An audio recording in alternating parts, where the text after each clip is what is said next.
Alhamdulillah, segala puji bagi Allah. Segala puji bagi Allah yang menghimpunkan kita pada hari ini, dan Ustaz nak ucapkan setinggi-tinggi terima kasih kepada Prof Muhammad Kamil Ibrahim. Masya Allah, semoga Allah memberkati seluruh kehidupan Prof, ya, pada Kak Roza, seluruh keluarga mereka dan juga semua yang hadir hari ini. Alhamdulillah. Sebenarnya ada cerita istimewa Prof. Prof ni orang pertama yang membuka jalan ibu dan ayah Ustazah, ada bersama Ustazah, dapat pergi haji. Permulaan kami datang dulu rumah Prof mungkin pada tahun, rasanya pada tahun 2015 kot. Pada tahun tu ataupun awal lagi tak ingat. Tu kali pertama jejak kaki, ni kali kedua jejak kaki, masih suasana yang sama, haruman yang sama, tenang yang sama, makan yang sama sedapnya, penuh barakah, amin. Mudah-mudahan sampai syurga paling tinggi, amin ya rabbal alamin. Subhanallah. Jadi waktu Ustazah jumpa Prof, waktu tu Ustazah bertanya tentang macam mana nak pergi haji, nak bawa mak ayah pergi haji. Jadi Prof kenalkan, kalau tak salah Ustazah, dengan Pak Abu. Itulah permulaannya. So kata macam mana nak percaya, ya. Jadi adalah ayat-ayat Prof yang okey, alhamdulillah. Dan sekejap je proses tu, mungkin tak sampai sebulan dua, mak Ustazah dengan ayah berangkat pergi haji. Alhamdulillah. Jadi mudah-mudahan itu jadi asbab kebaikan dan rahmat Allah untuk Prof. Amin ya rabbal alamin. Alhamdulillah, segala puji bagi Allah. Baik. Dan hari ini insya-Allah bersama Ustazah kita akan bawakan tajuk saat-saat menuju kematian. Itu gambar lama, jangan pandang. Cukup-cukuplah tu. Kita sejarah jangan dikenang, cukuplah tu. Saya katakan Ustazah, sejarah jangan dikenang, tapi dia kata, ibu, tapi kenapa kita kena belajar sejarah, ya? Allahu akbar. Baik, saat-saat menuju kematian. Andai kata bersama, Ustazah nak berhenti pukul berapa? Baru mula nak berhenti pula. Prof kan pancul, jadi kan pukul berapa Prof? Sekarang 10.09. 11.15. Baik, insya-Allah. Ustazah tak berhenti, tolong berhentikan, ya. Baik. Dan kalau rasa tiba-tiba nak bertanya soalan, tak apa, kita boleh buat tanyalah Ustazah. Boleh je tanya, insya-Allah. Baik. Kita bawakan hari ini insya-Allah tajuk yang cukup berat, ya. Tajuk hari ini adalah saat-saat kita nak menghadapi kematian. Tapi insya-Allah Ustazah akan bawa dengan santai dalam kehidupan harian kita. Mudah-mudahan ia berbekas dalam hati kita, Ustazah dan kita semua.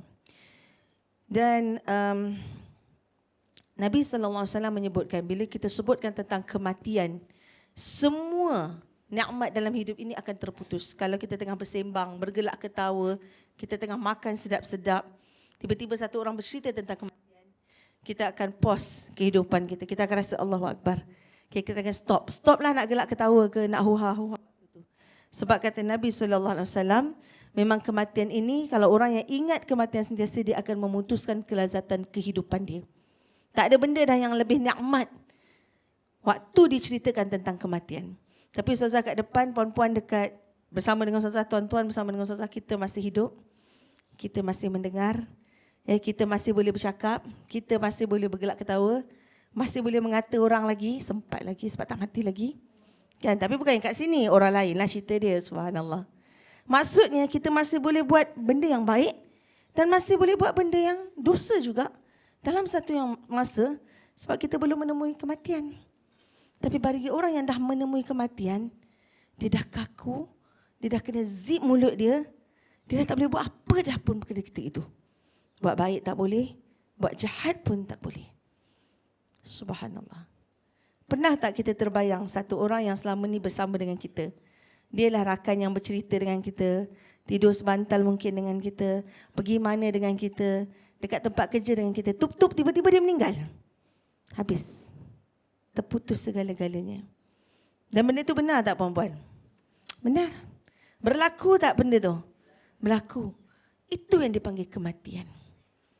Dan kematian ini pasti menjejaki sesiapa sahaja, walau di mana sahaja dia bersembunyi. Hatta dalam bangunan yang kukuh sekalipun, pasti kematian itu akan mendatangi dia. Subhanallah. Dan Ustazah cakap dekat depan, yang masih hidup, belum mati, tapi suatu hari nanti akan mati juga. Dan puan-puan yang mendengar pun suatu hari nanti akan melalui proses itu juga. Ustazah bagi satu tamsilan dalam kehidupan kita. Hidup kita ini macam gelas. Gelas yang depan Ustazah ni kan? Hidup kita ni macam gelas yang kosong ni, tamsilan. Kalaulah satu hari Ustazah bangun pagi dan pada ketika itu Ustazah letak gelas, kemudian Ustazah buka serbuk Milo tu, tuang serbuk Milo, kemudian Ustazah letakkan gula sedikit, okay, Ustazah letakkan susu pekat mungkin sedikit, Ustazah letakkan air, kacau, kemudian Ustazah minum. Apa yang Ustazah minum pada hari itu, puan-puan, tuan-tuan? Air Milo yang manis. Betul tak? Okey. Esok hari Ustazah bangun, Ustazah ambil gelas yang sama, kemudian Ustazah letakkan teh, serbuk teh, Ustazah letakkan gula, Ustazah letakkan susu pekat, Ustazah letakkan air, Ustazah kacau dan Ustazah minum. Apa yang Ustazah minum pada hari itu? Yang manis. Hari ketiga, Ustazah ambil gelas yang sama, Ustazah letakkan kopi, letakkan gula, letakkan susu pekat, letakkan air, kacau dan Ustazah minum hari itu. Apa yang Ustazah minum hari itu? Kopi yang manis. Kalaulah pada suatu hari satu orang bangun daripada tidur, dia ambil gelas yang kosong, dia letakkan air dan dia tuang racun dalam gelas tersebut. Dan dia minum racun tersebut. Apa yang diminum pada hari tersebut? Racun yang membunuh. Takkan ada lagi racun yang manis. Takkan ada lagi racun yang berikan kehidupan kepada dia. Sebab dia memilih pada hari tersebut untuk minum racun yang membunuh diri dia. Adakah dia bahagia? Tak. Hidup kita ni puan-puan tuan-tuan satu pilihan. Seperti mana sebuah gelas yang kosong. Apa yang kita tuang, apa yang kita nikmati, apa yang kita lalui, itu yang kita masukkan dalam gelas kita. Kecil ke besar gelas ni? Kecil ke besar? Kecil je. Hidup kita ni kecil je. Hidup kita ni sangat kecil, sangat singkat, sangat sedikit. Kalau satu orang dia meletakkan segala hal yang baik, yang manis, yang elok, yang cantik, itulah yang dia akan nikmati. Tapi kalau satu orang meletakkan dalam gelas kehidupan dia, segala derita, segala penganiayaan, dia biar orang nak aniaya dia, dia nak aniaya orang. Segala kezaliman, dia biar orang nak zalim dia, dia nak zalim kepada orang. Segala kejahatan, segala air mata, segala-galanya yang buruk dalam hidup dia, itu yang dia nampak dalam hidup dia. Inilah hidup aku, inilah gelas kehidupan aku, inilah dunia aku.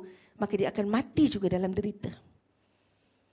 Apa yang kita pilih dalam hidup, itu yang kita akan bawa sampai kita mati, tuan-tuan puan-puan. Jadi saat-saat menempuh kematian, bukan sekadar cerita macam mana nak mati itu ya, bukan. Lebih daripada itu, macam mana kita bawa hidup kita sampai kita mati. Subhanallah. Dan lebih daripada itu adalah bagaimana kita bersangka-sangka kepada Allah sebelum kematian kita. Kata Nabi sallallahu alaihi wasallam, jangan sekali-kali kamu mati dalam keadaan kamu bersangka buruk pada Allah. Biar kita mati dalam sangka baik kepada Allah. Apa maksud sangka baik kepada Allah, puan-puan? Tuan-tuan, maksud. Mic ni okey ke? Bila suara tenggelam tak dengar kat belakang? Ya, Masya Allah. Okey, sekejap. Apa maksud kita mati dalam keadaan kita bersangka baik kepada Allah Subhanahu wa taala? Satu orang dia kata, Ustazah, saya ni kalau Allah nak buat saya susahlah. Kalau Allah nak buat saya senang, saya senang. Kalau Allah nak bagi saya miskin, saya miskin. Kalau Allah nak bagi saya kaya, saya kaya. Ikut Allah lah. Allah nak campak saya dalam syurga tempat saya. Allah nak letak saya dalam neraka tempat saya. Dan Allah tentu macam tu. Adakah perkataan ini benar, tuan-tuan, puan-puan? Hakikatnya segalanya Allah buat. Segalanya Allah buat. Allah yang buat semua benda. Tapi maha adilnya Allah, maha mengetahuinya Allah. Allah segala-galanya, tidak pernah sekali-kali Allah itu berlaku zalim pada hambanya. Maka bukan itu jawapan yang sepatutnya. Itu jawapan orang yang sombong dan orang yang takabur. Kenapa sombong dan takabur? Kerana dia menyalahkan Allah semua benda. Aku tak diciptakan, kau yang nak masukkan aku dalam neraka. Itu nak buat macam mana? Subhanallah. Kau nak bagi aku sakit? Betul? Kau nak bagi jadi orang kafir, habis tu? Itu bermakna dia sangat sombong dengan Tuhan yang menciptakannya. Itu yang dinamakan bahawa orang yang memilih untuk merosakkan kehidupan dia. Dia tidak bersangka baik kepada Allah. Kalau dia sakit, dia, ya Allah kenapa aku sakit? Kalau berlaku musibah, ya Allah kenapa musibah? Hatta kalau hujan, saya selalu cerita di mana-mana. Hatta kalau hujan pun kita sebab apa? Alamak, hujan lah pula. Kan? Sikit je perkataan kita kan. Tapi sebenarnya, kalau kita duduk diam-diam, perkataan itu mencalar akidah kita dan iman kita. Sebab hujan itu rahmat daripada Allah. Hujan itu datangnya daripada Allah. Kemudian Allah ajarkan pula doa hujan. Apa dia doa hujan? Saya sampai sekarang lupa pula doa hujan. Tak ingat sampai sekarang. Tak apa, kita belajar hari ni. Sampai bila-bila kita jangan lupa dah. Allahumma shayban nafi'an. Orang kata nak belajar tak payah tulis. Dia buka mulut, telinga dia dengar, mata dia tengok. Dia buka betul-betul, insyaAllah dia dapat hafal. Allahumma shayban nafi'an. Allahumma shayban nafi'an. 3 ni je. Allahumma shayban nafi'an. Ya Allah, berilah daku hujan yang bermanfaat. Setiap kali hujan, gerimis dah turun dah. Ya Allah, berilah kami hujan yang bermanfaat. Ya Allah, berilah kami hujan yang bermanfaat. Tak ke hujan tu jadi manfaat? Tak ke hujan tu menjadi pembuka pintu-pintu rahmat? Sebab tu pada ketika hujan, doa mustajab. Tapi kita hujan lalu, Allah hujan pula. Kalau balik kampung, Allah hujan. Tapi Allah kena ada kat depan. Kenapa? Dia penyedap rasa. Dia bukan bergetar jadi ingat kita kepada Allah lebih kuat. Sedangkan Allah kata bila disebut namaku, maka bergetar hati orang-orang mukmin ni.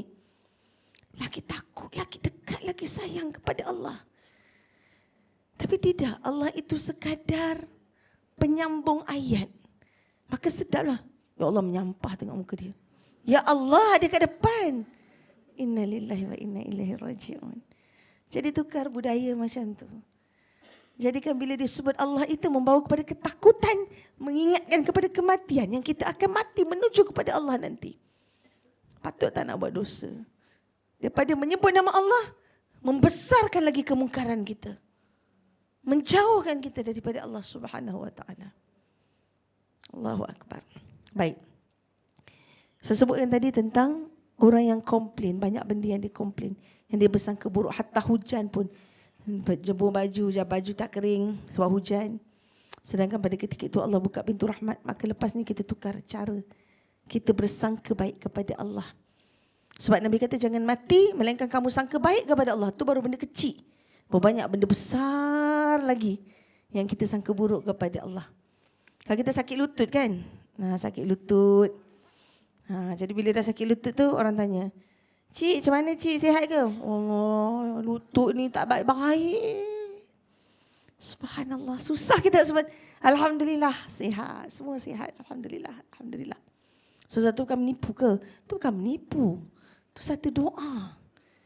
Sakit ni orang tak cerita ke orang tau. Sunnah dia tak diceritakan sesuka hati. Sampai satu dunia tahu kita sakit. Dia pakai baju yang menunjukkan dia ni susah dan orang nak minta tolong pun payah dekat dia. Lala orang bagi bantuan kat dia. Bukan sunnahnya begitu. Ustazah, betul kalau yang alim-alim ulama, sahabat Nabi ke, wali-wali ke, dia pakai baju compang campin apa semua segala tu macam mana Ustazah? Itu dia apa benda Ustazah sebenarnya? Itu bukan. Berbeza dengan kita pakai baju macam tu, kita nak orang pandang kita zuhud. Beza tak? Pakai baju macam ala-ala zuhud, lepas tu nak orang pandang, ya Allah baik dia ni, walaupun kaya tengok baju dia tak menunjuk pun. Terbalik dah langsung apa yang ada dalam hati wali-wali ini dengan hati kita. Jangan menipu. Sebab syaitan itu jarumnya sangat halus. Sangat halus jarum syaitan. Dia tidak akan menyesatkan satu manusia dengan benda-benda yang memang terang buruk. Satu orang yang dah solat, dia tak akan suruh berhenti solat. Tak. Orang yang dah solat, terus solat. Tapi dia akan menyesatkan ketika dalam solat. Bagus aku ni. Aku tak tinggal solat. Oh, Kak Minah tu jemaah tak pernah nampak. Ngaji Quran tak pandai. Mula kita bandingkan sikit. Syukur aku macam ni. Contoh. Jadi itu cara syaitan menyesatkan. Maka bila satu orang ada perasaan riak, takabur, dia rasa sombong, dia rasa besar diri, macam itulah iblis keluar daripada, dihalau keluar daripada syurga. Disebabkan sifat ini. Bukan dia tak taat, bukan dia tak patuh perintah Allah, bukan dia tak ibadah, bukan dia tak ada ilmu. Segala-galanya terhimpun pada iblis itu. Tetapi sifat sombongnya itu mengeluarkannya daripada syurga. Jadi hati-hati dengan sifat yang kita bawa. Kita sangka kita baik tapi sebenarnya bukan begitu. Na'udzubillahi min zalik. Ada soalan ke? Kok ada soalan? Ya. Nak tarik meja ke? Nak pindah tempat? Siapa nak tolong pindahkan tu? Masya Allah. Kita pindah. Sila.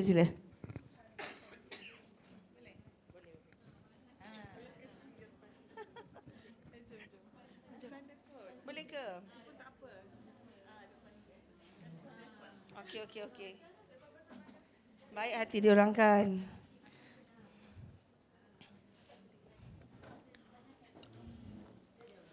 Okey, boleh.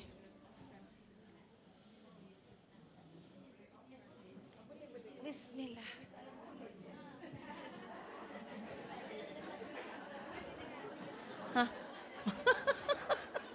Backdrop dia cantik. Kita kan syukur apa yang ada. Gitu. Habis nak ubah pula ke? Tak. La haula wala astagfirullah. Comel lah diorang ni. Rasa ustazah rasa lah kan. Dengar tak? Clear.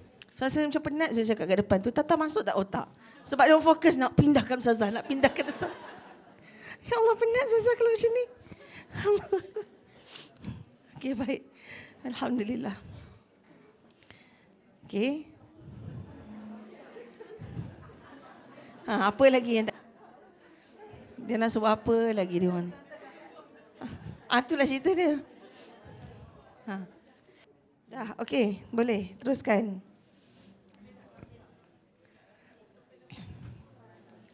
Bismillah.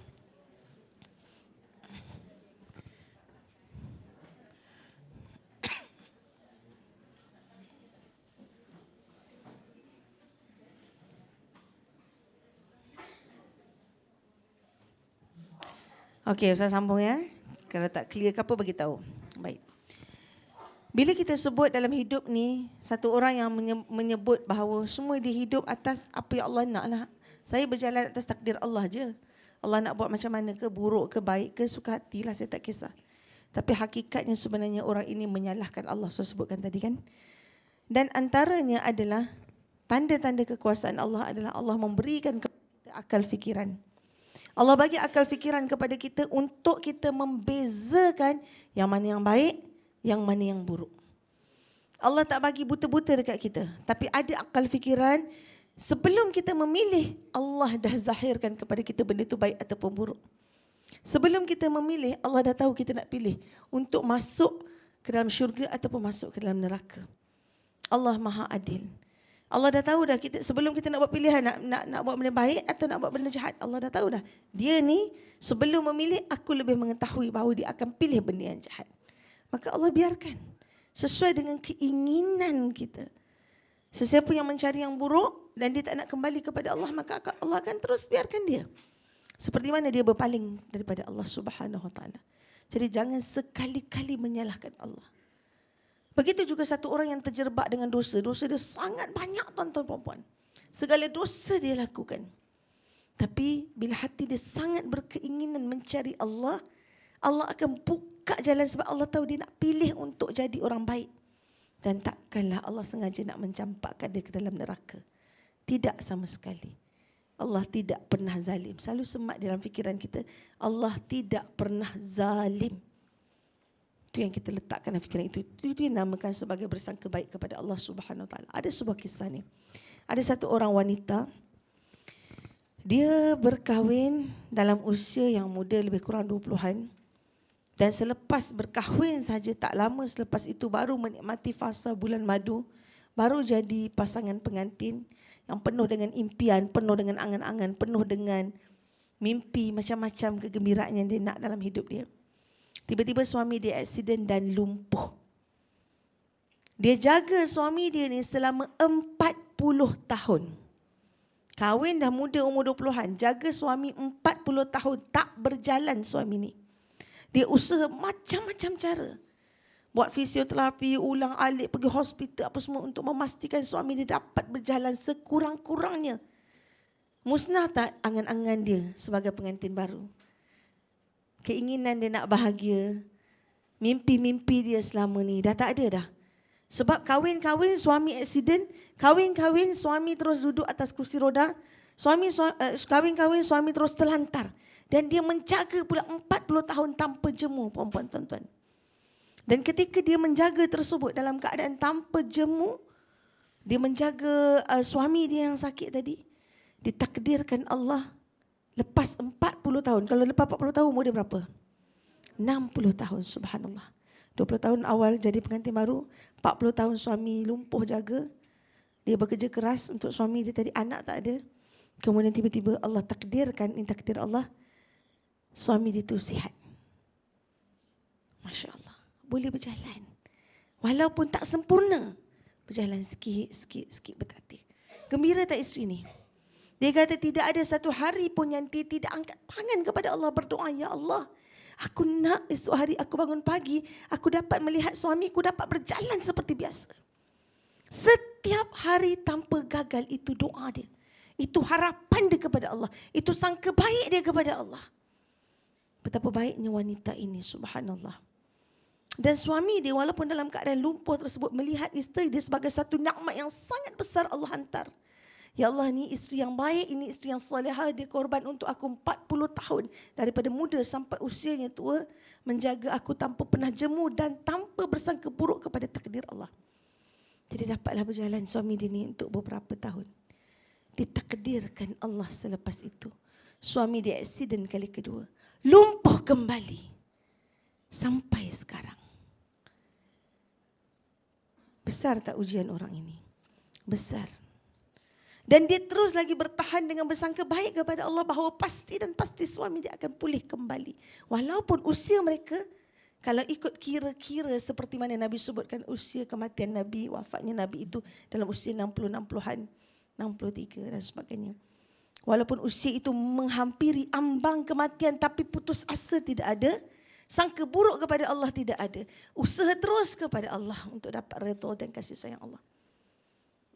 Dan sampai sekarang dia masih bekerja. Kita kalau satu hari Allah uji kita, satu hari cukup dah melalak dah. Dah tak mampu nak hadapi ujian tu. Dah bertanya-tanya dah kenapa. Kenapa Allah uji macam ni, kenapa. Tapi ini tidak tuan-tuan perempuan. 40 tahun, berapa tahun je okey. Lepas tu sambung balik sampai sekarang. Kahwin dan terus gelap, tak ada apa-apa. Subhanallah. Ini yang dinamakan sebagai takdir Allah. Dan ini yang dinamakan satu orang yang melalui takdir Allah, dia tetap sangka baik kepada Allah, ataupun dia nak bersangka buruk kepada Allah, ataupun dia nak putus asa kepada Allah. Masya Allah, Allahu Akbar. Dan pasti orang yang sebegini tuan-tuan puan-puan, Allah berikan kepada dia satu nikmat yang tak ada pada orang lain. Nikmat dia melihat, Allah bukakan hijab dia untuk melihat satu kehebatan Allah Subhanahu Wa Taala. Satu kedekatan, rasa kehampiran kepada Allah Subhanahu Wa Taala. Berbanding dengan orang yang Allah tutup hati dia, hijab hati dia, dia tak nampak dekat dengan Allah. Dia nampak Allah tak sayang dia. Orang lain senang lenang bahagia. Aku kenapa kena pilih dengan ujian macam ni?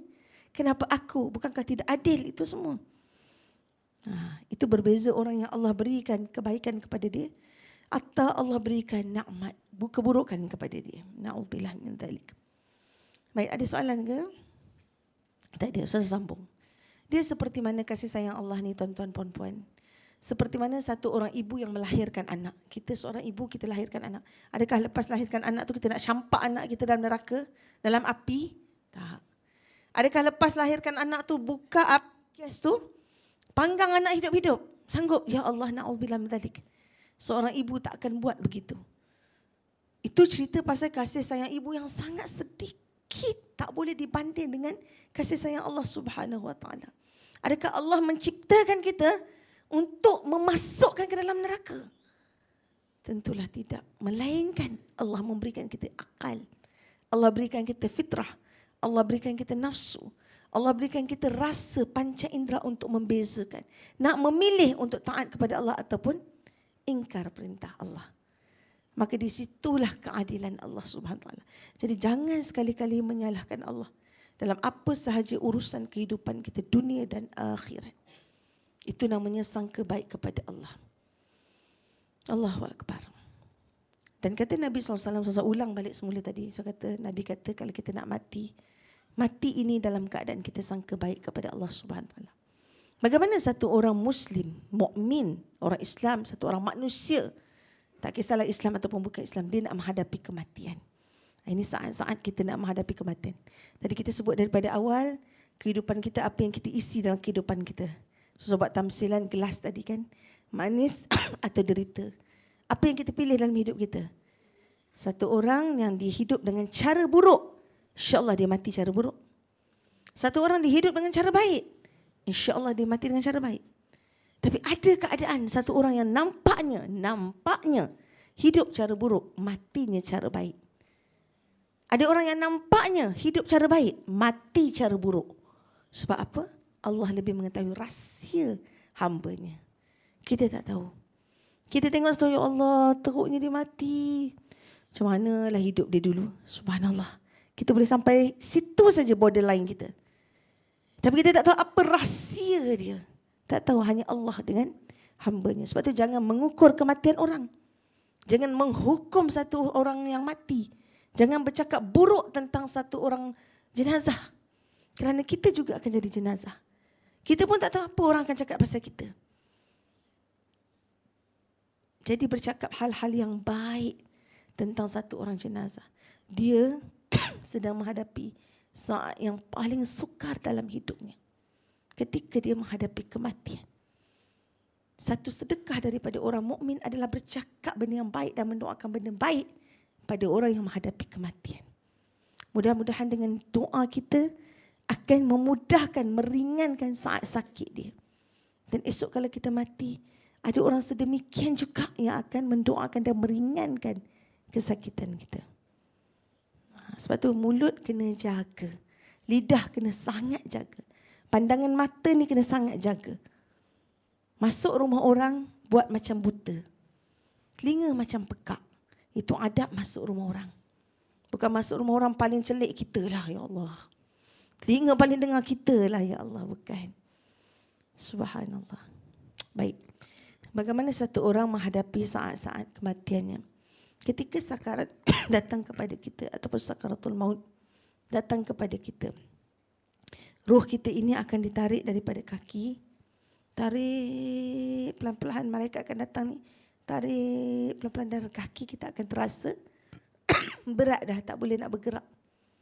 Kita akan terasa berat, tak boleh gerak. Naik. Sampailah ke paras perut dan perut akan rasa sejuk. Naik sampailah dekat dada kita ni, nak pergi ke kerongkong. Pada ketika ini tidak ada lagi taubat yang diterima oleh Allah Subhanahu Wa Taala. Tak ada lagi dah. Pada ketika ini juga yang kita boleh dengar bunyi setengah-setengah orang dia akan bunyi dengan kuatnya, setengah-setengah orang dengan sangat perlahan. Kalau orang yang sakit dah teruk sangat, contohnya macam orang yang sakit kanser, dah lama terlantar, mungkin tak ada bunyi pun. Tak ada bunyi, patut sikit. Segala puji bagi Allah, nak mengatakan dekat sini roh dah sampai. Sebab tu antara perkara sunnah adalah menziarahi orang yang sedang nazak, supaya kita tahu pada keadaan kita nazak macam mana keadaan diri kita. Kita tak tahu mana satu, tapi kita minta yang baik-baik Allah beri pada kita. Maka malaikat akan datang sini, sampai kepada sini dan kedengaran bunyi itu kadang-kadang kuat, kadang-kadang perlahan.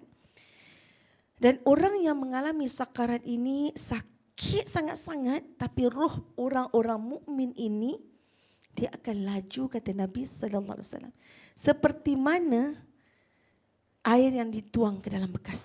Kita buka benda ni, kita tuang air dalam bekas. Laju tak ada keluar. Begitulah roh orang mukmin akan keluar dengan sangat laju. Bukan Islam, mukmin. Berbeza tau, mukmin dan Islam. Subhanallah. Dan bila mana roh tersebut keluar dengan lajunya, sampai dekat sini, ketika di sini, kita akan dibukakan hijab. Inilah saat hijab dibuka. Sebab tu pada ketika ni dah tak ada taubat dah. Saat hijab dibuka, apa yang kita nampak? Pada ketika saat hijab dibuka, mata kita akan melihat dua alam. Yang pertama adalah alam dunia yang kita sedang alami ini, tuan-tuan puan-puan. Kita boleh tengoklah anak kita, pasangan kita, apa di keliling kita, rumah kita, apa saja. Tapi satu lagi alam adalah di belakang kita yang dizahirkan, malaikat akan datang dalam keadaan di belakang kita ini. Kita pun kalau ada orang lalu kat kita, kita duduk diam seorang-seorang, itu ada orang lalu kat belakang kita, kita akan perasan, ini kan pula malaikat. Maka alam itu dizahirkan kepada kita, malaikat datang di hadapan kita, seperti mana satu jasad, memang wujud ada malaikat. Seketul jasad, wujud ada malaikat, kumpulan malaikat datang kepada kita, bagi tahu kepada kita bahawa atas perintah Allah dia datang nak menjemput kita untuk bertemu dengan Allah. Ketika itulah kita akan mengalami saat yang mana kaki tangan semua lemah gemalai dah. Tak berdaya. Satu, kata Nabi SAW, dia tidak pernah terkejut seperti mana dia terkejut pada hari itu. Atas semua kejutan dalam dunia dan kehidupannya, dia tidak akan pernah merasai kejutan itu sampai kejutan kematian. Lepas tu yang tiba-tiba orang yang kalau serangan jantung dari segi saintifiknya. Tapi kenapa serangan jantung? Dari segi saintifiknya blok, darah, dah semua tu dah saintifik. Betul. Sebab kata malaikat maut, ya Allah, ya Tuhanku, kalau aku ambil nyawa hamba-hambamu nanti, aku akan dipersalahkan. Semua akan benci kepada aku. Tapi kalau kata Allah, aku akan berasbab ke atas peristiwa tersebut. Maka jantung berhenti tiba-tiba. Kerana apa? Kerana ketakutan yang amat sangat. Apa saja yang berlaku itu adalah kerana ketakutan yang amat sangat kita berhadapan dengan satu dunia yang kita tak pernah alami. Maka pada ketika itu bila sampai dekat sini, mata kita akan boleh melihat dua alam dan kita masih hidup. Satu apa yang orang cakap kat kita antara dengar dengan tak dengar. Ada orang dah tak dengar terus. Sebab dia lebih nampak kepada alam satu lagi, alam ghaib, satu lagi alam dia nak berdepan dengan malaikat. Dan itu ketakutan paling dahsyat. Sangat takut tuan-tuan perempuan. Yang dah pergi, yang dah meninggalkan kita, mereka dah merasai melalui ketakutan itu. Kita belum melalui saat ketakutan itu lagi. Tapi ada satu janji Allah yang mana Allah janjikan bagi orang-orang yang betul-betul beriman, bertakwa, betul-betul rindu kamu. Kamu redha dan diredai. Maksudnya kita sangka baik kepada Allah, Allah sangka baik kepada kita. Kita redha Allah Tuhan kita, Allah redha kita hambanya. Kembali jangan takut. Seperti mana satu orang anak dia kembali kepada dakapan ibu dia. Tak ada ketakutan bila ibu dia peluk dia. Tak ada kesakitan, tak ada kerisauan. Jadi begitulah dikembalinya kepada Allah Subhanahu wa taala. Maka pada ketika itu juga dizahirkan kepada kita gambaran tempat kita di syurga atau di neraka. Ketika itu ditunjukkan semua wayang kita daripada mula lahir. Mata kita akan melihat daripada mula lahir sehingga saat nyawa nak ditarik. Ustazah, panjangnya masa tu. Panjang? Nanti saya cerita. Apa kaitan tentang masa yang panjang? Saat sakaratul maut itu. Sehingga cukup nak buat semua wayang kita tengok. Sehingga lengkap dah tengok dan sehingga kita nampak tempat kita. Maka pada ketika itulah roh kita dicabut. Dan sebenarnya saya tak tahu nak tutup benda ni macam mana. Daripada tadi dia nak berbunyi. Tahulah subhanallah, dia orang tradisional ni kan, tak tahulah. Kejap kita tengok sekejap. Subhanallah. Okay, kita buat volume. Tadi dah buat. Kita buat lagi. Baik. Dan ketika nyawa kita dicabut oleh malaikat maut, dah keluar ni, malaikat maut cabut nyawa kita, maka malaikat maut akan letakkan ruh kita itu di atas tangan malaikat. Ruh kita akan berada di atas tangan malaikat maut. Subhanallah. Macam mana roh itu berada di atas tangan malaikat maut? Itu hanya Allah yang tahu. Itulah kali pertama kita melihat roh kita, tuan-tuan puan-puan. Itulah kali pertama kita melihat roh yang berdamping dengan kita daripada sejak kita lahir dalam kandungan ibu kita sampailah akhir hayat kita. Kali pertama kita melihat bagaimana bentuk roh itu yang dah bersemati bersama dengan tulang belulang kita, dengan daging kita. Bayangkan nak pisahkan itu seperti mana rasa dia. Bercerai-berainya isi itu dengan sesuatu yang memang dah bergabung dengan seluruh tubuh kita, sakit atau tidak sakit. Allahu Akbar. Dan itu juga kali pertama kita melihat roh kita. Dan malaikat ambil dan malaikat kata, inilah roh kamu yang bersama dengan kamu selama ni. Inilah yang mengajak kita buat jahat bersama-sama ataupun buat baik bersama-sama. Roh ni lah yang kita nak bawa. Tak ada roh ni puan-puan tuan-tuan, kita kaku. Kita tak boleh makan, tak boleh tidur, tak boleh berjalan, tak boleh bercakap. Tapi dengan roh ni lah segala-galanya berlaku. Maka kita tengok roh kita, ya Allah, inilah roh aku, ya Allah. Dan kemudian roh itu diambil oleh malaikat, kemudian dimandikan, kemudian dikafankan, diwangi-wangiankan. Subhanallah, bagaimana caranya? Hanya Allah sahaja yang tahu. Dan kita melalui proses itu dan kita nampak, sedangkan kita dah mati. Tapi kita nampak. Ketika itu juga kita dapat melihat anak-anak kita, pasangan kita dengan jelas. Apa yang anak tengah buat? Tengah main game ke? Tengah bergaduh ke? Tengah bercakap tentang harta mak ayah ke? Tengah gelak huha-huha tak kisah ke? Ramai. Mak ayah mati, anak dia memang boleh bergelak ketawa je, relax je, tak ada apa. Tengah tolak menolak antara satu sama lain, siapa nak imamkan jenazah, nak bagi dekat siapa nak urus, siapa nak bayar. Aku dah banyak dah keluar duit untuk mak ayah kau lah pula. Mak ayah dia banyak duit simpan nak keluar. Macam-macam. Ketika tu dapat lihat. Boleh kita bercakap lagi? Tak boleh dah. Tapi kita dapat melihat keadaan tersebut. Ketika itu juga dapat melihat anak kita yang sedang baca Yasin. Daripada jauh pulang ke kampung. Dapat melihatnya, subhanallah. Dengan izin Allah. Dapat melihat segala sesuatu yang anak doakan untuk kita. Segala kebaikan yang dia buat pada ketika itu. Dan ketika itu juga sedekah anak sangat mustajab. Sebab kita tengah mengalami saat paling teruk, paling dahsyat dan anak tengah keluarkan sedekah untuk kita. Ni untuk mak aku, ni untuk mak aku, ni untuk ayah aku, ni untuk ayah, masya-Allah. Jadi untung orang yang ada anak soleh-solehah waktu ketika ini. Selain daripada yang lain-lain sedekah lain kita sendiri. Tapi ni untung sebab dia menyejukkan. Allahu Akbar. Jadi penting proses mendidik anak. Cerita pasal saat-saat kematian dia tak putus dengan saat proses mendidik anak. Bagi orang yang ada anak. Tak ada anak, dia guna pula cara saluran yang lain. Supaya tak terputus dan pada ketika itu dia melaluinya dengan sangat mudah. Allahu Akbar. Dan sampai ke tahap bila mana roh kita dikeluarkan. Ketika itu dan kita dah tengok roh kita semua. Dan kita dah terpisah antara roh dan jasad. Tapi masih boleh melihat dua alam lagi. Itulah tuan-tuan puan-puan kali pertama kita dibukakan alam ghaib. Dapat melihat sebanyak-banyaknya gangguan jin, syaitan, iblis ketika itu. Dapat melihat malaikat datang berduyun-duyun kepada kita untuk ambil roh kita. Itu juga kali pertama kita melihat selain daripada alam ghaib, roh kita yang pertama. Tak pernah tengok seumur hidup. Itu kali pertama kita melihat. Itu juga kita melihat juga kali pertama kita melihat dibukakan hijab. Tempat kita di syurga atau di neraka. Dan pada ketika itu dah tak berguna lagi dah. Sebab kita tidak ada pilihan. Allah dah zahir dah tempat kita di syurga atau neraka. Walaupun prosesnya panjang. Nanti akan ada lagi penghisaban dan sebagainya. Tetapi Allah zahirkan siap-siap sebelum nyawa itu diambil. Sebab tu ada wayang gambar sebelum itu. Allahu Akbar.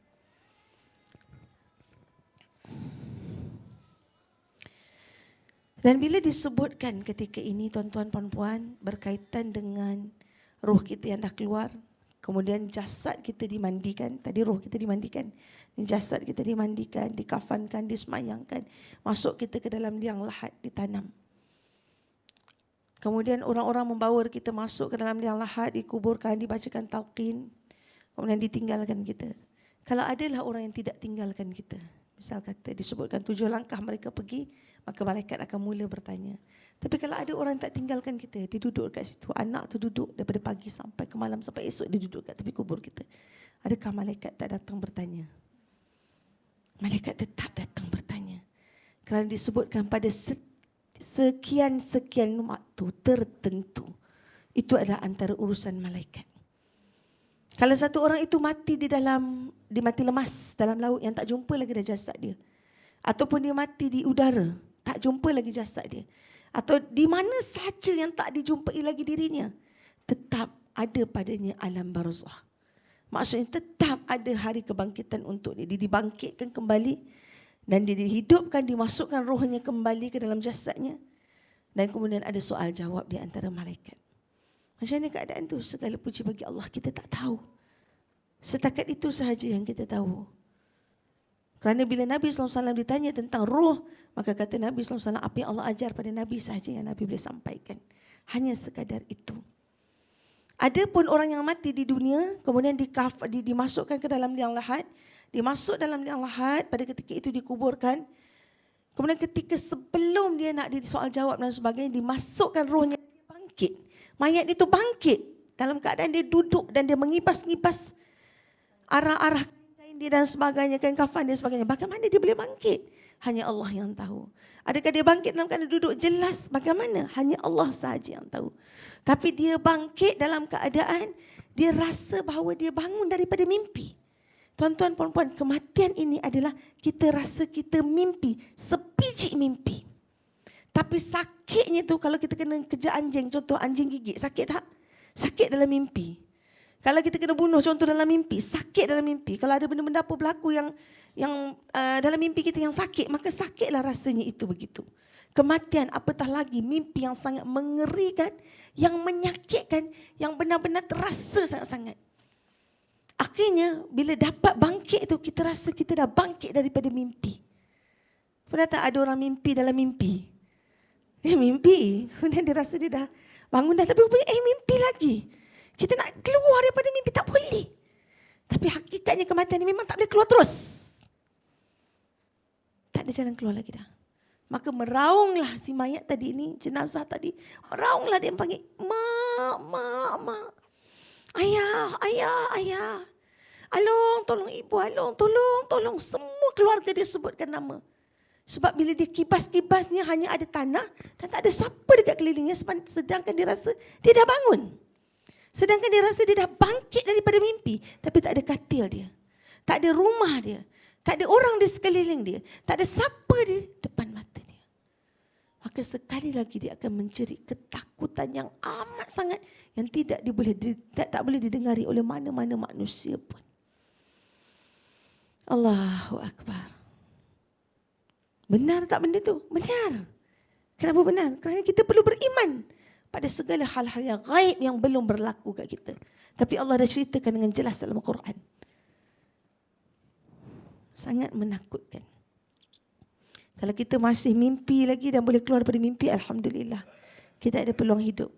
Tapi kalau kita dalam kematian, yang kita tengok semua orang kafan kan kita, kita ingat semua mimpi, oh mimpi, mimpi, oh mimpi. Masuk dalam liang lahat pun mimpi, mimpi, mimpi, mimpi. Tapi lepas tu memang betul benda tu, betul-betul.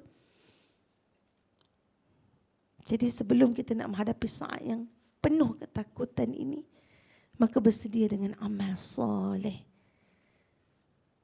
Selepas peristiwa itu, maka malaikat akan mendatangi kita untuk bersoal jawab.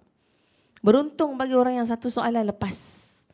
Beruntung bagi yang malaikat nak datang tanya, tapi Quran dah menahan, sedekah dia dah menahan, dah tak boleh nak tanya apa-apa, dah cukup. Ni milik aku, tak payah tanya apa dah. Dah ada jawapan dah. Allahu Akbar. Yang menjadi benteng tu adalah amal soleh kita waktu kat dunia. Allahu Akbar. Sangat-sangat indah dan istimewa orang-orang pilihan Allah ini. Sebab tu kalau selalu doa, ya Allah, jadikanlah aku orang pilihanmu, ya Allah. Sebab Allah sebutkan dalam Quran, semua hamba-hamba Allah ini akan disesatkan oleh syaitan, iblis. Kecuali, ada kecuali, rupanya bukan semua sesat. Kecuali orang-orang pilihan Allah. Hamba-hamba pilihan Allah. Macam dalam Quran. Jadi ada rupanya orang-orang pilihan Allah yang Allah jaga, dia tak boleh kena tipu dengan syaitan dan iblis.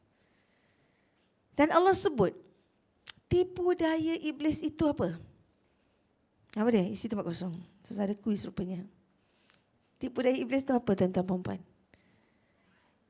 Tipu daya iblis itu lemah rupanya. Itu yang Allah sebut. Kita ingat kuat tapi sebenarnya bukan. Tipu daya iblis itu lemah. Sedangkan tipu daya wanita itu agung. Masya Allah, aku punya wanita ni paling banyak tipu daya, Prof. Jangan main-main. Sebab tu satu orang wanita dia boleh mengangkat seorang lelaki ataupun dia boleh menjahannamkan seorang lelaki. Subhanallah. Sangat penting kuasa seorang wanita. Dia guna bagaimana kehebatan. Tipu daya yang membawa kepada kemuliaan. Atau sebab salah satu tipu daya wanita apa dia? Rayu dia, rajuk dia, lemah lembut dia, itu semua tipu daya. Tapi tipu daya yang membawa kepada kebaikan bila diguna sesuai dengan tempat. Tapi segala tipu daya ini akan rosak bila digunakan kepada jalan yang salah. Jadi, dan wanita juga orang yang banyak sangat berdusta. Wanita juga orang yang banyak sangat tidak bersyukur. Wanita juga orang yang banyak sangat kufur. Adakah lelaki tidak terlibat? Tak, lelaki ada kesalahan masing-masing. Tidak menjalankan tanggungjawabnya, tidak amanahnya, tidak memberi nafkah dengan sempurna, itu bahagian lain. Tapi saya sebut tentang wanita, mana tipu daya lebih kuat antara satu sama lain. Allahu Akbar. Jadi tipu daya iblis ini disebutkan sebagai tipu daya yang sangat lemah sebenarnya oleh Allah SWT. Tapi kita gagal. Kenapa? Sebab kita belum menjadi orang pilihan Allah. Kenapa? Kita kena usaha jadi orang pilihan Allah. Kita kena cari jalan untuk jadi orang pilihan Allah. Baik. Berbalik kepada tadi saya ceritakan. Maka menjeritlah tadi dan terjaga dan tak boleh nak kembali lagi ke alam dunia. Dan pada ketika itu, siapa yang Allah beri nikmat, maka dia bersenang lenang di dalam alam barzah. Dia para roh ni bertemu antara satu sama lain dan berbual antara satu sama lain. Mereka bercerita tentang hal-hal dunia. Apa jadi kat keluarga ni, dah mati ke, apa semua, dia di mana, subhanallah.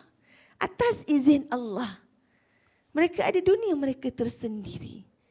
Adapun roh yang tergantung, roh yang tak dapat antara langit dan bumi, mereka ini antara roh-roh yang diazab. Tak dapat nak bertemu, tak dapat nak bercakap. Jadi kalau salah seorang meninggal, contohlah kawan dia meninggal. Jumpa antara roh ni, dua-dua orang soleh.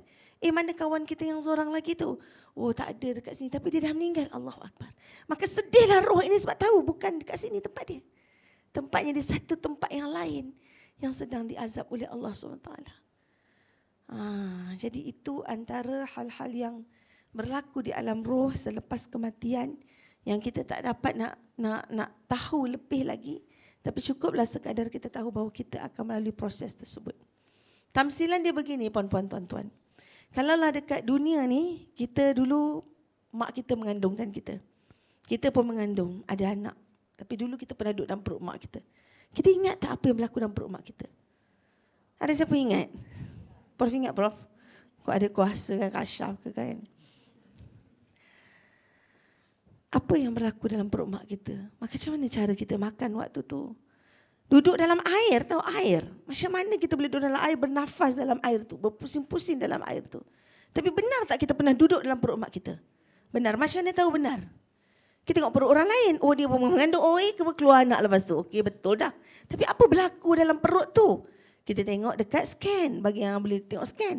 Tengok scan. Oh, tapi nampak tak jelas. Tak nampak pun jelas. Sekadar gitu-gitu nampak kepala macam ni, bentuk macam ni, tulang macam ni. Tak nampak jelas pun bentuk manusia yang betul-betul.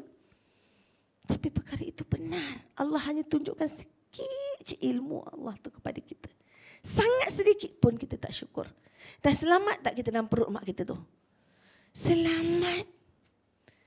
Allah jaga tak dalam air? Jaga. Sempurna tak makan kita? Sempurna. La haula wala quwata illa billahil aliyil azim. Sampai begitu sekali Allah jaga kita dan kita tak percaya Allah boleh jaga kita selepas kematian. Kita tak boleh percaya yang kita akan baik-baik saja dalam alam kubur. Tak boleh percaya itu tempat paling indah dan selamat. Kalau kita percaya, pasti kita nak buat amal soleh sekarang. Sebab kita nak kembali kepada Allah dalam keadaan Allah sayang kita. Dan takkan Allah nak zalim kepada kita bila kita dah buat benda baik kerana Allah, tuan-tuan. Masalahnya bila kita tak percaya, kita terus mengumpul dosa. Sehari dosa dan tak nak bertaubat. Tak nak taubat, susah nak taubat. Kita rasa kita yang betul. Kalau kita kembali dalam keadaan memang macam mana kita nak ada penjagaan Allah, sedangkan kita pun tak percaya Allah boleh jaga kita. Kita kembali dengan keadaan sentiasa takut. Na'udzubillahi min dzalik. Astaghfirullahalazim. La haula wala quwwata illa billahil aliyil azim. Setiap yang mati itu tuan-tuan puan-puan, bila berada dalam kubur, dia akan dipaksa menulis.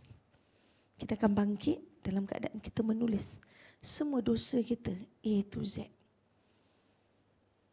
Nak tak nak kita kena tulis. Bukan depan Allah pada hari penghisapan ya. Ketika di dalam alam barzakh, tangan perlu tulis.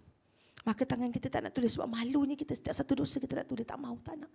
Maka kita kata pada malaikat, wahai malaikat, pukullah aku sehingga aku dapat menggerakkan tangan aku untuk menulis. Allahu Akbar. Sakit. Jadi beruntunglah bagi orang yang lancar tulisannya hal-hal yang baik. Semua tulis segala kebaikan. Dan tangan ini tidak akan menipu. Kalau kat dunia mulut kita boleh menipu, tapi tangan ini tak akan menipu. Hatta satu senyuman kita bagi kat dunia, kita senyum dekat satu orang, lalu tepi kita senyum kat dia. Senyum tu senyum sinis, orang terasa. Jadi kita memang berniat sinis untuk menghina contoh. Orang terasa, kita senyum dekat dia. Hatta satu senyuman yang kamu beri pun Allah akan tanya, untuk apa kamu tersenyum pada hari tersebut, pada sipolan. Innalillahi wa inna ilaihi raji'un. Jadi jangan kita anggap bawa muka masam sesuka hati tu terlepas dekat dunia. Kan menyakitkan hati orang. Tak payah cakap dengan mulut lah, bawa muka je cukup. Bangun hari ni nak mudi, kita bawa muka masam sebab kita mak, kita bawa muka masam. Suka hatilah kan, sebab kita punya syurga apa? Syurga di bawah tapak kaki ibu kan. Kita rasa syurga di bawah tapak kaki kita. Kita pun tak tahu masuk syurga ke tak lagi. Sebab tu satu ibu kena selalu diingatkan, jangan sombong dengan title ibu. Title ibu itu boleh memuliakan dia ataupun mencelakakannya. Sebab tu ibu paling beruntung bila dia berlapang dada. Paling beruntung menjadi seorang ibu-ibu yang berlapang dada. Ampun. Mak maafkan, mak ampun, mak redha. Mak doa. Ya, mak ampun. Tapi boleh tak ibu tu nak kecil hati? Boleh. Tu hak dia. Dia berhak untuk kecil hati. Dan kita pula sebagai anak tak berhak pula nak hukum mak kita tu. Mak aku lah macam tu, mak orang lain tak macam tu. Itulah mak terbaik yang kita ada. Sebab apa? Daripada perut dia tu kita dapat Islam dan iman. Atau semua kejahatan dia buat kat kita, kita rasa tak adil, pilih kasih. Mak kita fitnah kita, mak kita ada mak begitu. Mak ke mak mentua sama je lah semua mak, title mak ni. Semua kita rasa tak elok, tapi ingat satu benda je. Nikmat terbesar dia bagi pada aku adalah aku dapat tumpang dalam rahim dia. Aku dapat iman melalui rahim dia. Mungkin kalau rahim orang lain, aku tak jadi orang Islam. Cukup yang tu sahaja.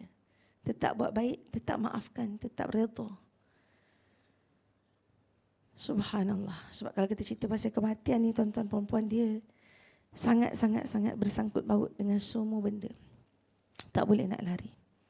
Ada soalan ke? Khusus ada 15 minit lagi insya-Allah. Baik. Berbaloi ataupun tidak tuan-tuan perempuan? Bila mana kita dah nak kita berada dalam alam yang lain, berbaloi ataupun tidak, satu, kita tak dapat kembali balik ke alam dunia. Yang kedua adalah antara tempat kita syurga ataupun neraka. Sebab tu ada satu doa, ya Allah, masukkanlah aku ke dalam syurga yang paling tinggi, tanpa hisab, tanpa azab. Ini doa dia. Jangan doa, ya Allah masukkanlah aku ke dalam syurga je. Layak tak layak tu keputusan Allah, bukan keputusan kita. Walau dosa kita sepenuh laut, langit, bumi ke apa semua sekali, Allah kata kamu walaupun dosa kamu sepenuh lautan, sepenuh langit dan bumi, kau datang kepada aku, kau mohon ampun kepada aku, kau bertaubat kepada aku, niscaya aku ampunkan. Kenapa kita tak percaya cakap Allah? Satu orang datang, ya kak saya ni dosa gini, boleh ke Allah ampun saya? Aku tak tahu nak cakap lah. Banyak sangat dosa engkau. Takut. Ya Allah, jangan putuskan harapan orang. Jangan putuskan harapan siapa-siapa yang datang bercerita dan minta harapan daripada kita. Sebutkan khabar baik. Allah kata walaupun dosa kita penuh langit dan bumi, mohon ampun dengan Allah. Nescaya Allah ampunkan. Kak, saya dah buat syirik, macam mana Allah kata Allah tak ampunkan. Minta ampun dengan Allah. Minta ampun dengan Allah. Tapi Allah kata Allah tak ampun. Minta ampun dengan Allah. Suka hati Allah. Allah bagi amaran Allah tidak ampun itu. Kenapa tuan-tuan puan-puan? Dia seperti mana satu orang ibu, tentang syirik ini ya. Dia seperti mana satu orang ibu yang mana dia melahirkan anak dia, dia membesarkan, dia bagi makan semua-semua sampai anak dia besar, anak dia dah berjaya apa semua, kemudian anak dia dah kata kepada dia, kau bukan ibu aku tak kenal engkau. Kau bukan ibu aku tak kenal engkau. Maka layak tak mak ni membenci anak dia? Layak tak mak dia terasa hati dengan anak dia? Layaklah. Sebab mak dia dah buat segala-galanya, tiba-tiba sampai mati pun anak tu baik. Baik, semua benda baik. Dia baik semua benda, dengan semua manusia dia baik. Tapi dengan mak dia, dia kata, engkau bukan mak aku tak kenal engkau. Subhanallah. Apatah lagi Allah yang beri kita makan, yang ciptakan kita, yang beri segala nikmat kepada kita, yang beri segala bantuan kepada kita. Tiba-tiba kita kata, tak kenal pun dengan Allah ni. Itu namanya mensyirikkan. Kenapa mensyirikkan? Kalau kita kenal Allah, kita tak akan menduakan Allah. Bukan maksud kenal dengan tak kenal ni. Maksudnya kita tak akan duakan Allah. Minta dengan Allah, minta juga dengan orang lain. Minta dengan bomoh. Kadang-kadang bergantung kepada ustaz. Yang ustaz tu kita rasa lebih kuasa daripada Allah. Pergi je dengan ustaz ni, sembuh penyakit. Tak pergi, tak sembuh. Itu sebenarnya syirik yang kita tak sedar. Hati-hati. Kita boleh ikhtiar. Ambil air ni jampi, baca Fatihah. Tiup minum, bagi ke anak semua boleh. Fatihah itu penyembuh. Ada lagi apa-apa lagi doa lain? Boleh, tak ada masalah. Tapi kesembuhan itu datang daripada Allah, ikhtiar daripada kita. Ada orang ditipu oleh syaitan. Ikhtiar itu adalah, buat je lah. Bomoh ke tak bomoh ke, yang penting ikhtiar lah tu. Tak. Ikhtiar itu tidak menduakan Allah. Tidak mensyirikkan Allah. Tidak minta bantuan yang dia percaya itu kuasa dia betul lebih besar daripada Allah. Atau sama dengan Allah. Kena hati-hati bab syirik ini. Sebab dosa syirik ini Allah tidak ampunkan. Kerana begitu besar perbandingan dia dengan Allah. Allah kata apa? Qul huwallahu ahad. Qul, katakanlah Allah itu Esa, satu. Allahus samad. Allah tempat minta segala hajat. Qul huwallahu ahad. Allahus samad. Lam yalid walam yulad. Allah tak beranak. Allah tidak diperanakkan. Walam yakul lahu kufuwan ahad. Tak ada satu sama dengan Allah pun. Tak ada satu sekutu dengan Allah. Tak ada satu pembantu yang sama. Sejajar. Tak ada. Bila kita letakkan ada sesuatu sikit dalam hati kita, habis segala amal kita. Maka selayaknya tempat itu di dalam neraka. Kalau pernah buat ustazah, minta ampun. Minta taubat dengan Allah. Ada satu orang isteri ni, dia buat suami dia, dia kunci nafsu suami dia. Saya tulis buku. Buku tentang 40, apa tajuk buku tu? Indahnya Hidup Tanpa Derita. 40 kisah benar tentang rumah tangga. Yang ekstrim. Contohnya isteri dia mengandung, suami dia pijak perut. Isteri mengandung, suami pijak perut isteri. Ni isteri cerita sendiri. Ambil kepala isteri dia, hentak dekat bucu meja. Kat dunia tak apalah kan, kat akhirat tak lepas. Kan? So salah satu isteri ni dia buat apa? Dia buat guna-guna suami dia. Banyak orang Islam yang buat macam tu. Dia buat guna-guna suami dia, dia kunci nafsu suami dia, tak bagi suami dia suka pandang perempuan lain. Maka dia panjat satu tempat yang berbukit, yang orang takkan jumpa tempat tu. Panjat, kemudian diikat satu kain warna merah dengan bacaan tertentu. Ini cerita. Ikat dengan kain warna merah, selagi kain tu tak dijumpai orang, tak dibuka, maka suami dia tu tak adalah nafsu pada orang lain, pandang dia aja. Memang suami dia tu memang pandang dia sahaja. Sehingga ditakdirkan Allah suami tu aksiden mati. Baru dia tersedar dia buat syirik, macam mana dia nak taubat dah. Innalillahi wa inna ilaihi raji'un. Jadi apa solution yang ada? Sedekah banyak-banyak atas nama suami. Mudah-mudahan suami tu akan ampunkan dia nanti di padang mahsyar nanti. Dan pada Allah yang dia buat syirik tadi, dia kena minta ampun berterusan. Walaupun Allah kata Allah tak ampunkan, tak apa, terus. Kalau ada hukuman yang bagaimana pun Allah beri kepada dia, itu hak Allah. Kalau Allah nak bersihkan dia dalam neraka ke apa, itu hak Allah subhanahu wa ta'ala. Tapi dia tak boleh putus asa, dia terus kena minta ampun dengan Allah. Tapi menyesal tak guna lagi dah. Tak boleh patah balik. Jadi hati-hati pada siapa yang buat syirik, walaupun sikit, dan dia berlaku, pasti berlaku. Di mana Ustazah pergi? Ustazah buat training, team building, stress management. Ustazah ada training center dekat Perak, dekat tepi Tasik. Ada resort, ada apa semua dekat situ. Ustazah buat training tu daripada level kaki tangan sokongan sampai CEO, pelajar dan sebagainya. Yang ustazah dengar cerita memang sangat banyak kisah benar. Contoh ada sebuah kisah ni, satu orang perempuan datang pada ustazah. Dia dengan suami dia ni sama-sama orang kuat syarikat. Tapi suami dia ni suatu hari balik rumah dalam keadaan bodoh. Bodoh Prof. Dia macam tak tahu apa, macam tu. Menangis tak nak pergi kerja. Sedangkan dia bos dekat tempat kerja dia. Jadi isteri ni tak tahu nak ikhtiar macam mana. Apa masalah suami ni, sakit apa semua segala.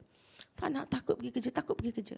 Dan suami ni everyday dia punya daily life dia adalah dia bangun pagi, dia akan buka paper, baca paper semua waktu dia sihat, waktu macam itulah kehidupan dia.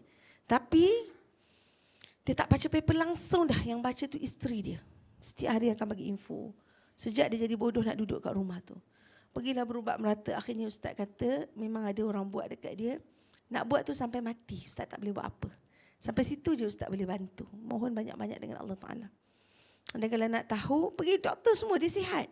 Dia tak ada apa problem. Dan kalau nak tahu, bila malam dia tidur nanti, buat solat hajat. Bila malam suami tidur, lepas solat hajat tu, tidur tepi suami, tengok mata suami tu, waktu pejam mata tu, dia punya, kelopak mata tu bergerak. Tapi dia pejam mata, tapi kelopak bola mata dalam tu bergerak, bulat-bulat. Laju dia bergerak. Jadi isteri ni dengan yakin sungguh-sungguh pada Allah SWT, buat solat hajat dengan izin Allah, baring tepi suami, tak berapa lama dia tengok bola mata suami dia laju. Dia nampak macam ada benda bergerak dalam badan suami dia tu. Subhanallah. Satu hari dia pergi kerja, tak berapa lama je dia pergi kerja, dia balik rumah, suami dah meninggal atas katil. Jadi memang ada orang Islam yang buat sampai mati. Sebab apa? Nak ambil position suami tadi. Dan benda ni Allah rakamkan dalam Quran. Jadi berbaloi tak untuk buat jahat, untuk buat maksiat, untuk bomohkan orang, untuk bagi orang mati, untuk isteri tengking suami, suami ambil hak isteri, suami makan duit isteri, suami zalim pada isteri, ibu ayah yang tak jaga anak dengan sempurna, ibu ayah yang sombong dengan anak, anak yang biadab pada mak ayah. Kita ambil hak orang, kita berhutang tak bayar, berbaloi tak semua benda tu untuk dibakar dalam api neraka. Sangat tak berbaloi. Dibakar dalam api neraka ini tuan-tuan, puan-puan, bagaimana satu orang hamba itu dimasukkan ke dalam api neraka. Ada orang yang dimasukkan ke dalam api neraka sekejap masanya. Tapi sekejap tak sama sehari kita 24 jam. Kita kalau melecur sikit pun dah tak tahan. Ini kan pula mengelupas satu jari pun tak tahan. Ini kan pula dibakar satu tubuh. Tak boleh nak bayangkan. Disebutkan dalam Quran ahli neraka itu tempatnya bagaimana antara kemudian dihidupkan kembali. Ya Allah, macam mana dihidupkan kembali? Kita tak tahu, Allahu alam. Tapi Allah cerita dihidupkan kembali untuk disiksa dengan azab yang sama. Putaran itu 1 hari, 2 hari, 3 hari, 4 hari, 5 hari, 10 hari. 1 juta tahun, tak terkira. Ribuan tahun, tak terkira. Jadi berbaloi tak nak buat dosa tanpa sempat taubat, untuk mati tiba-tiba sakaratul maut, tiba-tiba masuk dalam neraka. Sangat tak berbaloi. Adapun ahli-ahli neraka itu dia menikmati makanan berbentuk buah daripada neraka. Dipanggil apa buah daripada neraka itu? Buah sakum. Bagaimana keadaan buah tersebut? Buah tersebut kepalanya seperti mana kepala iblis dan dia sangat tajam yang membelah perut, usus semua sekali dan semua organ hancur. Kenapa dia makan juga? Sebab ahli neraka sangat lapar. Setiap masa dia sangat lapar dan Allah buatkan dia sangat dahaga. Dan Allah katakan itu makanan untuk kamu. Dan tangan dia tak nak pun, tangan dia kena ambil juga untuk masuk ke dalam mulut dia. Dan dia paksa masuk, paksa. Setiap kali dia paksa, maka seperti mana dia menuangkan tembaga yang sedang cair dalam perut dia. Hancur terburai. Hancur, sakit, azab tu. Kemudian paksa makan lagi. Dan siksaan itu sangat berat. Sangat-sangat berat. Dan adakah dia makan dan kenyang? Tidak. Dia bertambah lapar. Susah ni cerita dongeng ke? Tak, ni cerita dalam Quran. Allahu Akbar. La haula wa la quwata illa billahil aliyil azim. Adapun ahli syurga itu bagaimana keadaan dia?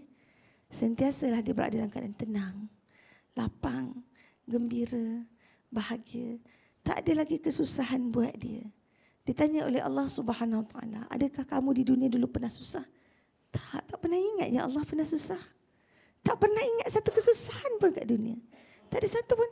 Tak ada satu pun ya Allah. Sebab semua nikmat itu menutupi segala lelah dia dekat dunia. Hatta kalau kita penat kejut anak kita bangun subuh. Nak kejut anak umur 7 tahun dah kena solat. Kejut anak pun Allah beratnya. Penat setiap hari nak kejut. Tapi itu pun Allah nilai sebagai pahala yang besar. Tangan kita yang kejut tu, mulut kita yang berbuih penat ni. Itulah yang nak bawa kita ke jalan syurga. Jadi tak ada satu sia-sia pun amalan kita. Masya Allah, Allahu Akbar, la hawla wa la quwata illa billahil aliyil azim. Ada soalan ke? Penat dah dengan cerita ya. Masya Allah, Ustazah. Berat cerita ni, Ustazah. Baik, Ustazah nak tutup kesimpulan perbincangan kita pada hari ini, insya-Allah. Tadi ada satu janji Ustazah saya sebut tentang sakaratul maut itu. Bagaimana keadaan masa untuk orang yang mengalami sakaratul maut? Contoh, kita bawa kereta, di depan kita ada lori. Ada satu, ada orang yang bawa motosikal, kemudian dia aksiden, melanggar dengan lori itu, dan dia mati depan kita.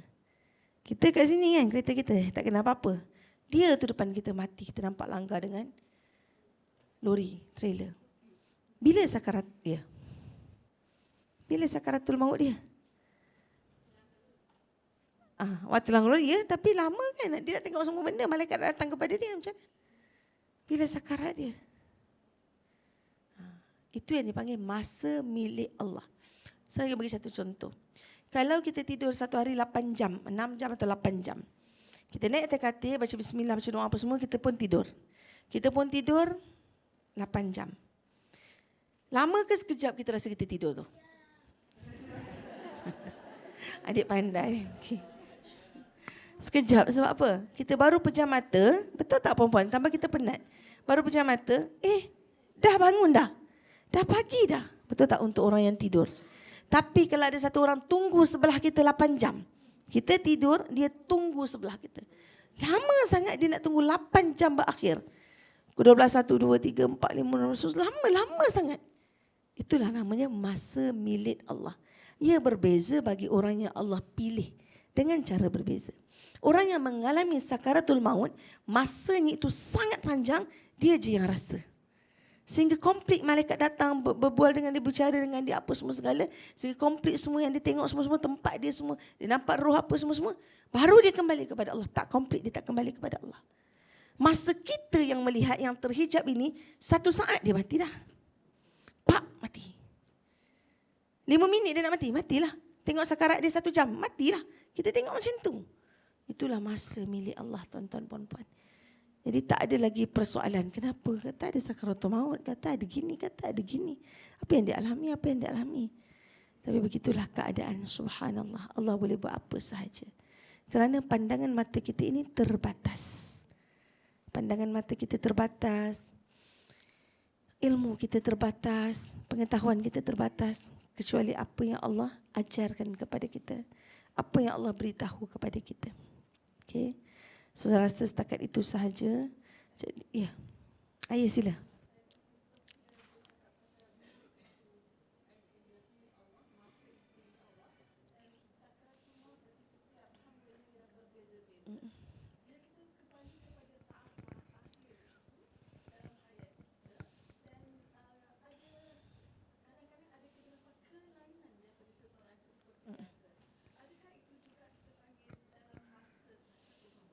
Dia nak, okey.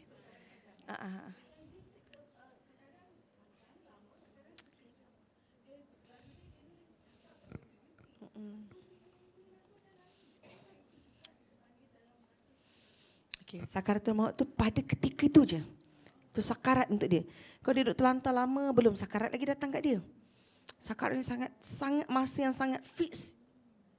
Yang hanya dia dan Allah saja yang tahu tu tengah sakarat tu. Okey. Tapi orang sekeliling yang melihat kalau keadaan-keadaan yang macam saya sebutkan tadi, okey dia tengah sakarat. Ketika ni kita banyak doa atau sedekah untuk dia, khas kita satu. Tapi yang ada pun yang kita tengok sebelum tu adalah proses dia nak menemui kematian. Itu juga tanda-tanda, tapi itu juga Allah beri. Tapi bukan semua orang dapat. Dan kadang-kadang kita dapat selepas orang tu dah meninggal. Patutlah dulu dia macam ni. Sebab apa? Kalau kita dapat time-time tu, ada sedikit orang yang dapat time-time tu. Kita akan sentiasa berjaga-jaga. Dia nak mati ni. Tapi bila pun kita tak tahu juga. Jadi ilmu-ilmu tu semua Allah yang beri. Tapi untuk orang kafir, Allah tidak beri. Untuk orang kafir, Allah rentap terus. Itu janji Allah. Dan malaikat yang datang, saya lupa sebut tadi, malaikat yang datang mengiringi roh orang-orang yang mukmin yang kalimah akhirnya tadi la ilaha illallah, beruntung sangat-sangat Allah. Kalau dia tak la ilaha illallah tapi Allah. Dan kalau dia tak sebut dengan mulut yang didengari pun, dia sebut dengan lidah ataupun hati dia, antara dia dengan Allah, itu kalimah akhir yang mewajibkan dia untuk masuk syurga. Untuk orang-orang yang sebegini, yang malaikat yang dia akan tengok adalah malaikat yang cerah, terang benderang wajah. Jadi yang datang kepada itu suasana adalah suasana yang sangat terang benderang. Bila dia buka hijab, suasana yang datang kepada dia adalah alam yang dia tengok adalah sangat terang benderang yang dia tak pernah tengok selama ini. Ini kata Nabi SAW. Jadi itu maksudnya malaikat rahmat turun kepada dia. Adapun keadaan yang dilihat oleh satu orang yang gelap, dia buka mata, tiba-tiba hijab tu terbuka pada dia adalah semua gelap. Dan wajah-wajah yang hitam, jasad-jasad yang hitam datang pada dia, itu adalah malaikat yang sedang melaknat dia. Ataupun malaikat azab yang sedang datang untuk rentap nyawa dia. Dan berlaku selalunya pada orang-orang kafir yang tidak ada kalimah iman. Ataupun orang-orang yang mati tak sempat taubat. Jadi ketahuilah bahawa yang datang kepada dia itu adalah malaikat rahmat ataupun malaikat azab, tapi pada ketika itu dah tak berguna dah. Sebab kumpulan ini dah datang. Dan dah tahu dah tempat. Na'udzubillah min dzalik. Jadi sebagai kesimpulan yang saya nak sebutkan dekat sini, perbaiki solat kita, jangan tinggal. Kita belajar tentang kematian, macam mana nak hadapi kematian, tapi solat kita kena baiki. Sungguh-sungguh kena baiki. So saya buat kelas khusus solat untuk muslimat-muslimat je. So saya buat khusus A to Z, daripada A to Z, daripada Allahu Akbar. Kalau tuan-tuan angkat tangan, Allahu Akbar ni, apa simbolik Allahu Akbar? Simbolik dia adalah kita menolak semua benda dunia ke belakang. Kita dengan Allah je. Itu baru simbolik satu benda. Allahu Akbar. Membesarkan Allah dalam segala hal. Tapi itu pun kadang-kadang kita, Ustazah dan kita semua, itu pun kita dah kalah awal-awal. Tak sempat nak tolak Allah sebab kita kelang kabut benda lain. Tengah-tengah goreng ikan, tak sempat lah. Sekali nak masak nasi, sekali nak apa. Lepas tu ambil wuduk, kelang kabut solat sebab nak sambung balik kerja. Kita tak besarkan Allah dalam hati kita. Jadi macam mana kita nak menghadapi saat kematian tu? Sangat menakutkan. Okay? Solat, baiki balik, cari kelas, usaha.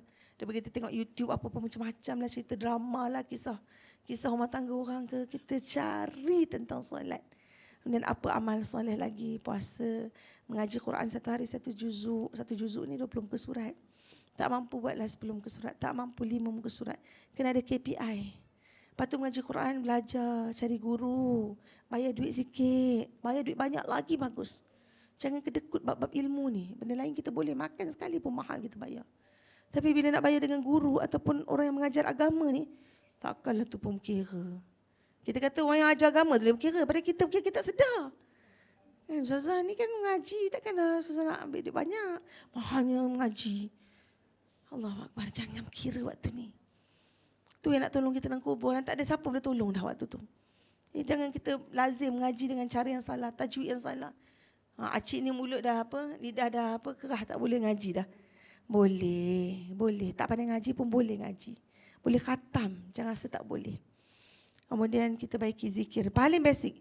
Subhanallah, alhamdulillah, Allahu Akbar, la ilaha illallah, la haula wa la quwata illa billah, astaghfirullah, Allahumma salli ala Muhammad, hasbiyallahu wa ni'mal wakil.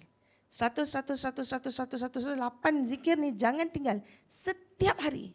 Konsisten. Tengok apa perubahan hidup kita. Saya ulang. Subhanallah, alhamdulillah, Allahu Akbar, la ilaha illallah, la haula wa la quwata illa billah, astaghfirullah, Allahumma salli ala Muhammad, hasbiyallahu wa ni'mal wakil. Subhanallah, maha suci Allah. Ini bukan semua orang tahu ni. So, buat training mata kata. 70% tak tahu. Subhanallah, maha suci Allah. Alhamdulillah, Allah. Segala puji bagi Allah. Allahu Akbar, Allah maha besar. La haula wa la quwata illa billah. La haula wa la, tak ada daya, tak ada upaya melainkan dengan pertolongan Allah. Hasbi Allah wa ni'mal wakil. Hasbi Allah, cukuplah Allah sebagai penolong aku. Astaghfirullah, ya Allah ampunkan aku. Allahumma salli ala Muhammad, Allah berselawat ke atas Nabi Muhammad. Lagi apa satu lagi? Apa benda tadi? Hasbi Allah syukurlah Allah tadi. Ada satu lagi saya ingat dah tadi saya sebut. Tengok balik ya. Jadi itu basic zikir kita. Lidah jaga. Jangan sakitkan hati orang. Barang siapa beriman pada hari akhirat hendaklah dia pilih dua jalan. Bercakap baik ataupun diam. Boleh tak dia nak bergaduh? Gaduhlah. Cakap baik. Gaduhlah. Cakap baik. Ada benda kita kena gaduh. Tapi cakap baik. Bukan mencarut. Bukan cakap lucah. Bukan menengking. Bukan naik tangan. Nak naik tangan waktu bila? Mempertahankan diri. Dia serang, kita serang. Wajib. Mempertahankan diri, maruah, harta, kehormatan. Tak apa. Tapi mempertahankan diri pun ada kadar dia. Kadar, banyak mana dia buat, banyak tu kita buat. Sebab tu dalam undang-undang, bila kadar itu berlebihan, satu pihak lagi tu pula yang akan dipersalahkan. Jadi hati-hati, insya-Allah, mudah-mudahan Allah beri kebaikan. Ustazah dengan rendah hati mohon ampun, mohon maaf atas semua salah silap ustazah. Ya, ustazah, kalau siapa-siapa yang nak beli apa saja, produk ustazah, buku ke, ubat bijak ke apa semua tu, boleh pergi kat Facebook ustazah. Facebook ustazah Nur Laila Aniza binti Zakaria. Itu sahaja, insya-Allah. Prof, terima kasih banyak-banyak. Kak Roza, semua jemaah, insya-Allah. Doakan ustazah dipermudahkan urusan untuk bersalin anak yang ke-6, insya-Allah. Pada tengah bulan Oktober ini, insya-Allah. Assalamualaikum warahmatullahi wabarakatuh.